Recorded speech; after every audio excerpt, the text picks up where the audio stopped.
মৃত মায়ের কাছে অবুঝ মেয়ের খোলা চিঠি। ওমা, তুমি নেই, তবুও বেশ ভালো আছি। নতুন মা আমায় ভীষণ ভালো খেতে দেয়। মা, বাসি তরকারি, পচা ভাত আর নষ্ট ডালে আমার খুব ভালোই পেট ভরে যায়। ওমা, জানো, আমি এখন শার্ট জামা কাপড় পরিষ্কার করতে পারি। তাই প্রতিদিন বাড়ি শুদ্ধ সব লোকের জামা কাপড় পরিষ্কার করি আমি। জানো মা, পড়তে এখন আমার আর ভালো লাগে না।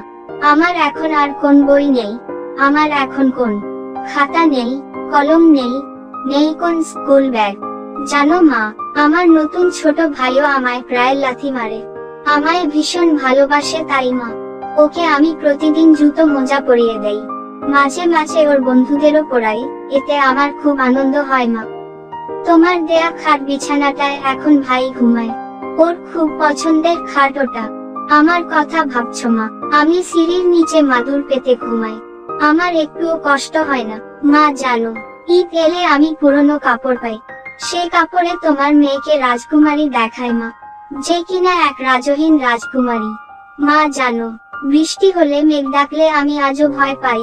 তোমার শেষ পরনে যে কাপড় ছিল, ওটা ঘর থেকে লুকিয়ে এনেছি গো মা। ওটা জুড়ে যে তোমার গন্ধ লেগে আছে, ওই গন্ধে আমার আর ভয় হয় না মা। আমার মনে হয় তুমি আমাকে জড়িয়ে রেখেছো বুকে। একটা কথা রাখবে মা, আমায় কয়েকদিনের ছুটির ব্যবস্থা করে দেবে। আমি তোমার কাছে গিয়ে থাকবো, একটু শান্তিতে ঘুমাবো তোমার বুকে মাথা রেখে। একটা ছোট মেয়ে রাত্রি কাহিনী।